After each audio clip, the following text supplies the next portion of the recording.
Well, after 3 videos, finally got the correct wheels and tires on this thing that allowed me to drive it down the road, allowed me to go out and enjoy my 1969 Pro Touring LS3 Camaro. And that's exactly what I've been doing. I put almost 110-ish miles on it just in the last like 5 days. I've been driving it to work, been having so much fun with it. I actually forgot to look at the fuel gauge, which I worked so hard to make work, and ran it out of gas and had to sit around while I waited for my wife to come and bring me some more fuel.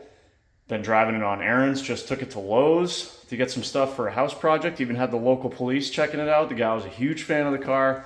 Just been having an absolute blast with it. And that's a plan for the rest of the fall, is to keep on driving this thing and having a good time with it. But it's a project car, they're never done. So we got some other stuff we want to take care of, and we're gonna get right into it in this video. Come over here and take a look at my list for the 69 Camaro. These are a couple of the items that I'd like to take care of. I think the first one I'm gonna start with is this one, reverse lockout. So let me jump in the car and show you. So when I put the car together with the TR6060, it basically, the reverse lockout is always engaged. Basically the way it would work in the 2010 Camaro that this came out of, or any modern car, is below a certain speed, the reverse lockout will disengage, allow you to push this thing over into reverse. The way I've been doing it lately is just muscling it past the reverse lockout. It is possible, and that's been working out all right. But if you go way back to one of my videos from when I was putting this car together, I did wire up the reverse lockout in the hopes that I could get the Holley to ground the signal to allow me to get that reverse lockout to work under a certain speed. So I got to get out the laptop. Let's see if we can get that signal to work properly and see if we can get the reverse lockout working. Alrighty, so got the car in the on position. We're hooked up to the Holley ECU, the Terminator X software. And what we're gonna do is, I've already configured some of this to save some time here, but basically what I did was I went to the inputs tab. I've configured an input of speed. It's a CAN bus signal from the GPS sensor in the Pro Dash. So speed is our input, and then if we come over here to outputs, I've programmed a reverse lockout, which is going to ground that sensor. I've specified which pin that is on the that connector, and then the way I configured this is basically this is going to ground that sensor if speed is below 5 miles an hour. So basically what this should do is, obviously, as it implies, if we're below 5 miles an hour, it should allow me to get into the reverse lockout. And if we're above that, then it should work, you know, as a normal factory GM reverse lockout would work. So if we've done this right, that should work. So we're going to write this to the ECU. Okay, looks like I already did that. So now I think we need to cycle the ignition. So now I cannot get into the reverse lockout unless I really push past it. That's reverse, but I had to really muscle it over. Now if I turn the key, there we go. Reverse lockout works. We'll have to test it to see if it lets me go in at speed, you know, which we wouldn't want, but so far, under 5 miles an hour, you know, one finger over into reverse. Would have never been able to do that before this, so call that a win for now. All right, first thing on the list done. Easy one. Check. Well, it went and happened again, and damn it if like a week didn't go by since the last time I filmed anything for this car, or filmed anything at all. I've just been buried to my eyeballs in house projects. Hoping to come towards the end of that right now, and just found a little bit of time to get out here in the garage and maybe make some progress on the Camaro. Still been driving this thing like every day. It's been a beautiful fall so far.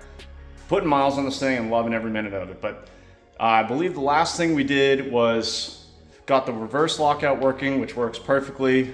Super happy with that. Next thing I'd like to tackle, looking at my list, is heat. It's getting cold out. You know, it's middle of October by the time you guys probably see this video. And mornings when I'm going to work and I'm taking this car, it's like in the 40s, which is not ideal for having no heat. And I want to drive this thing right up until it snows. So got to get the heat working in this thing. So let me show you what we're dealing with. So this car, when I bought it, had a vintage air system installed. If you guys go way back to the first video, it had the original 307 small block with an AC compressor hanging out way up here in the middle of no man's land, and the vintage air system. I didn't change much of that. I have the AC compressor the mini AC compressor that I tucked down there in the notch the subframe to get it in there.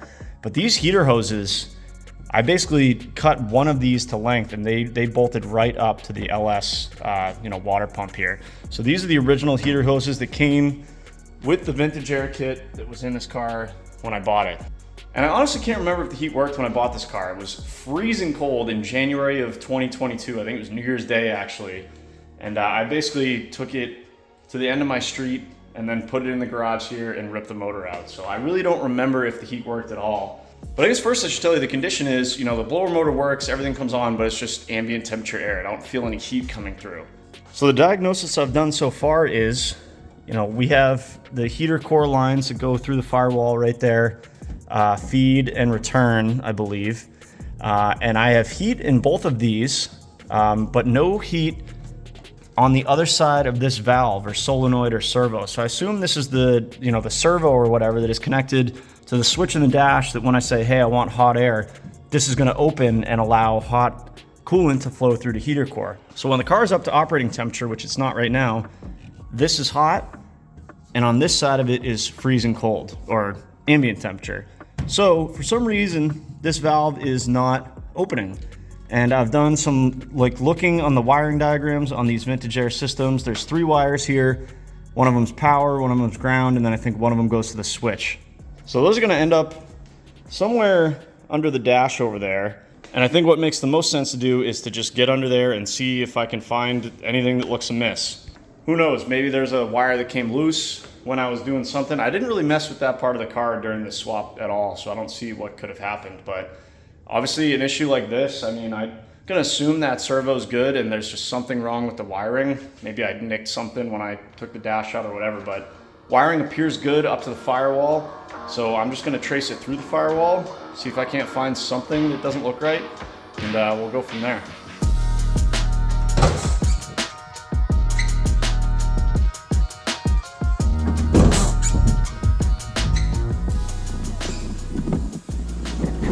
All right, so there should be green, red, white wire coming through the firewall here. Oh, there they are. Green, red, and white. So now I just got to see where they go and make sure the connections are right. Oh, I love working under the dash. Come take a look at this. The GoPro just died. Just pulled back the harness a little bit, and this white wire is connected to nothing. And if you look at the wiring diagram for the vintage air, this is the ground. So I wonder, oh my, you guys are not gonna be able to just hear that, but I just heard the valve open. Awesome. All right, so that was an easy fix. Looks like the ground wasn't hooked up for the solenoid, servo, whatever you want to call it, for the heater core control. So I'm gonna pull this panel out, find a good spot to secure the ground, and we should have heat. We can test it afterwards, but let me get that done.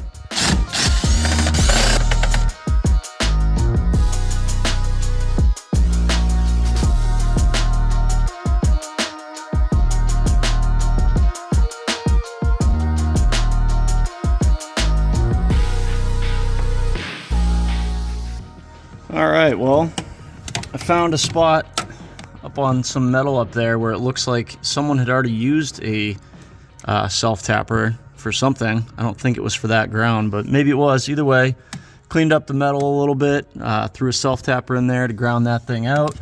A couple zip ties, cleaned up the wiring. This is this sheath actually is my fuel pump wiring that I did last winter.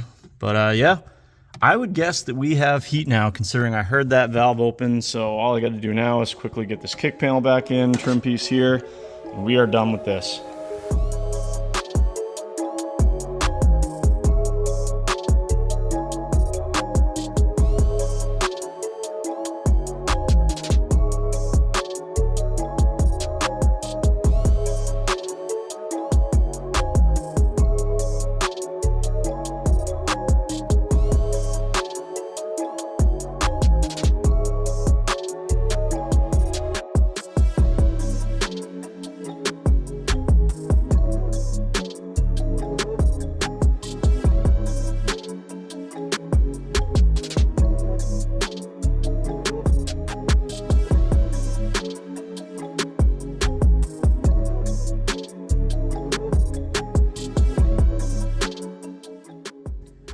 Alrighty, couple days later, again, you know how it goes. Anyways, I believe we got the vintage air system working, so we should have heat. I could hear that servo open when I touched that ground. I don't know why that ground was undone. Maybe I did it. I don't think that I did, but maybe someone just forgot to hook it up. Like I said, I don't remember if this car had heat, but it should have heat now. I just topped off the radiator fluid just in case anything went through the heater valve into the heater core. So we should be good there. Also, forgot to mention a couple weeks ago, I don't know how it happened. It's been like a few weeks now, but I broke the mirror on the passenger side. I like bumped into it or something and it just cracked. It's probably just a cheap reproduction mirror, but found a replacement one on eBay for like 16 bucks. Toss it in there, quick, easy repair. And now I can see what's going on the passenger side of the vehicle when I'm driving and don't have a broken mirror. Anyways, next on the list is the ride height on this thing. So I'm actually pretty happy with the ride height where it is. We're obviously on RideTech coilovers on all four corners, so it is fully adjustable.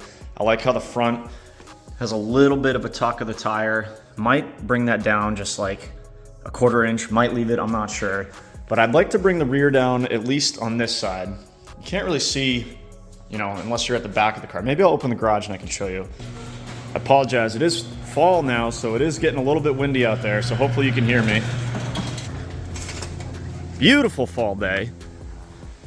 Anyways, the car doesn't sit totally level. Hopefully this comes up on video, but it's kind of like a little crooked that way, meaning the passenger side is a little bit higher than the driver's side. So if you look over here, got about 1 finger between the tire and the fender.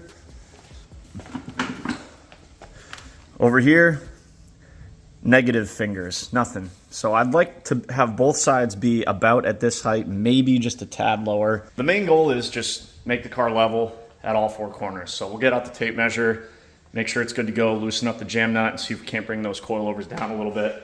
And the reason I'd like to get this done right now is I've got an appointment at my buddy's shop later today to get an alignment on this thing. If you remember when I put the RideTech True Turn kit, I did like a string alignment. It drives straight, drives good, but I'm heading over there to get the AC charged as well. So I figured we might as well do an alignment while we're there. So AC charge, alignment, rip this thing down the highway, the farthest I've ever gone in one trip in this thing. So let's get it up in the air, get those coilovers adjusted, see if we can't get this thing sitting level, and then hopefully head out for a nice cruise on this beautiful fall day. Let's get to work.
dealership. He works at a Toyota dealership. We got good news and bad news and more good news. So the good news is alignment went good. I was pretty close with my string method, but we really dialed in the toe on the alignment rack. So that's good news. Bad news is we could not charge the AC because where the AC lines connect to the manifold, I'll show you when we get back to the house, there was a leak at the O-ring or something. I don't know if the gasket tore or whatever, but I'll show you guys when we get back to the house. The other good news is it's fall. We don't need AC. It's like 50 degrees out right now. It's perfect. The other good news is the heat works great. You know, it's actually a little bit chilly out. I got the windows just kind of cracked. And, you know, got the heat blaring. Super hot heat, so we are good to go there. But, man, it is a beautiful day for a cruise. We've got over 100 miles on this thing today. We're still not home yet. I just popped off the highway. We're gonna cruise some back roads. The car is getting so much attention on the highway. People thumbs up. I can see people taking pictures in my rear view. We're at the dealership. Everyone was coming to check out the car. Guys from the dealership across the street were coming to check out the car.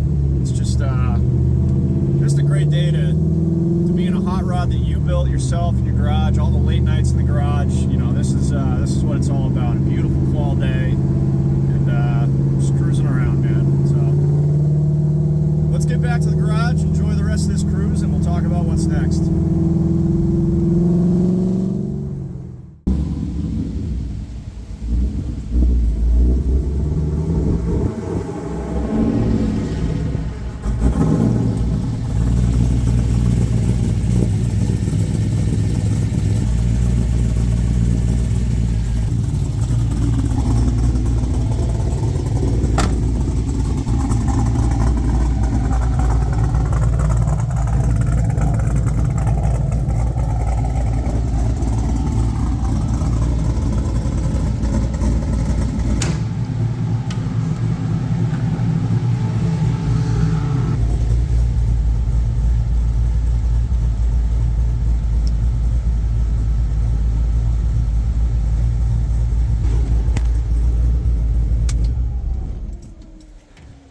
Well, we made it back about 120 miles today. Absolutely beautiful fall day.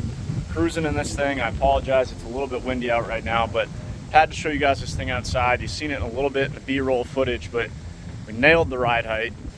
Got that tire tucked in the rear, even more tuck up front, and just a little bit of that classic muscle car rake. Just a little bit lower in the front than the rear. You know, just the wheels fill up the arches just perfect. I am just over the moon about this car. And most importantly, my driveway slopes a little bit that way for drainage purposes, obviously, but the car is nice and level now. It looks really, really good all around. Super happy with it. Yeah, wicked fun time cruising today. This is what it's all about. Beautiful fall day, just getting out there, driving what you got. Let me show you quickly the issue we ran into with the AC. So depending on how long you guys have been around, you know that I put the mini compressor down there. I had to do a custom manifold. You can see that billet piece down there. We started charging it with refrigerant. It all started pissing out of there, which is weird because it held a vacuum for a while. So not really sure what was up with that, but no big deal. Like I said, it's basically fall right now. I don't really need AC. More importantly, the heat works. I just showed you guys the infrared temperature gun, like 113 degrees coming through the vents. So we are good to go. So that's gonna be it for the Camaro right now. I mean, basically cruised for a couple hours today, 120 miles, absolutely zero issues. Radio, heat, power steering, all the creature comforts minus AC, which like I said, you don't need, but so happy with this car. What else do you guys want to see? I don't think if there's anything else I would change on this car right now. I'm going to keep putting miles on this thing this fall. If there's something else I think might be worthy of a video, I'll put it in there, but I'm already starting to think about, you know, winter mods for this thing. So let me know what you guys want to see. Do we want to do a mini tub, 9-inch rear end, even wider tires? Who knows? So I got a couple ideas already, but I'm not going to take anything apart until there's snow on the ground because I want to drive this thing. Really hope you guys enjoyed this video of the 1969 Camaro. I apologize for the delay in my content. I've been pretty busy. But don't worry, I got a ton of stuff coming your way. This car, the Corvette, and maybe even something new. So thank you guys as always for watching. Give the video a thumbs up if you enjoyed it. Catch you in the next one.